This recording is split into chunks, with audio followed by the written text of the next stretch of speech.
what a good cocktail should do is intrigue a guest to say, hey, what is this stuff that I'm drinking? What is this Averna? What is this spirit? And then for the bartender to be able to share a little bit of knowledge with them, but not to take them to school or to show off their level of education, intellect, and erudition. That's not why we're here. We are here for hospitality. We are here to show people an experience and a great time. And at the end of the day, I should be able to take my cocktail program, my wine program, my beer program, whatever it is, and throw it out the window and still have a great bar where people want to come and hang out. That's just my 2 cents.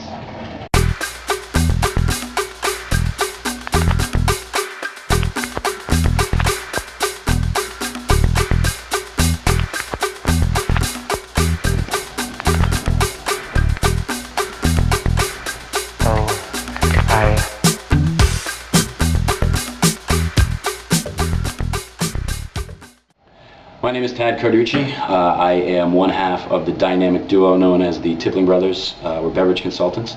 Also a partner in Mercadito restaurants in New York, Chicago, and Miami. If you ask me what I'm known for in the cocktail world, I would say evolution would be the most apt term.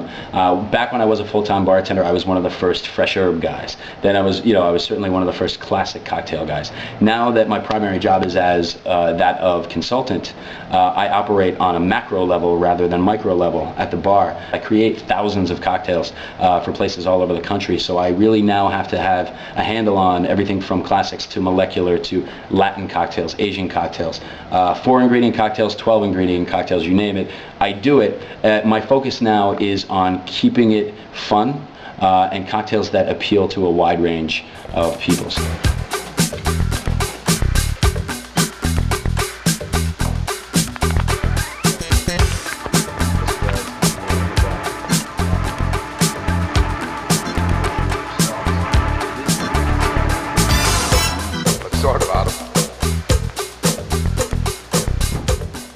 The thing I think right now that really excites me the most or gets me going is the use of heat in cocktails. So I think a great example of heat and chilies in a cocktail is the Bloody Mary. It's ubiquitous. We all know it.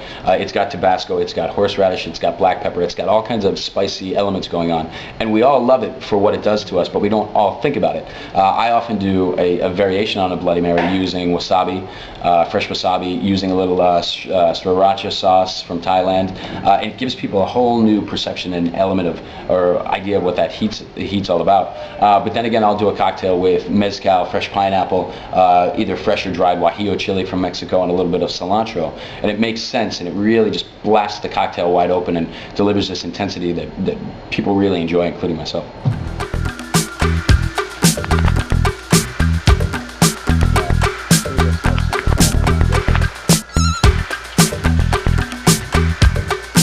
To the top of the Daisy Lightning, I'm going to add a chili sugar, and this is New Mexico chili powder that I've mixed with just some granulated sugar. And then just very quickly kind of relay this on top. And what it does is obviously melts the sugar down a little bit, but also toasts that chili, and so you get a lot of the aromatic elements out of it. As a consultant, I get to travel around the world and see all different kinds of bars and restaurants. And one thing that I've seen in different a range of different accounts is that I think maybe we have done too good a job convincing the world that every ingredient behind a bar needs to be absolutely fresh, made on premises. Sorry Gary. Sorry Tony. Sorry everybody. But it's true, we've gotten a little crazy. We've gotten a little bit crazy. I don't need to find fresh yuzu. I can find it in a bottle and it's delicious. If I use my bottled hot sauces, I'm a big fan. One of my favorite cocktails to make right now uses Fanta orange soda right out of the bottle. And I take lots of flack from lots of my friends, but I've introduced this cocktail around the country and people love it. And it takes me 10 seconds to make. Still has fresh ingredients, fresh fruit, fresh citrus, strawberries, but it's a fun, simple cocktail.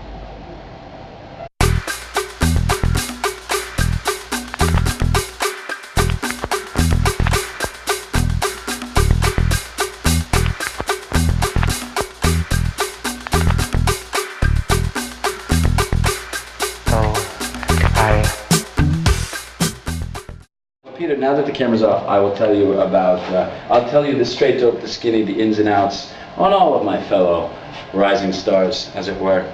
Thrasher owes me cash. Phil Ward stole my last girlfriend. Boudreaux is a scallywag, and Scott Beatty and his flowers. And I've used that. It's still on, isn't it?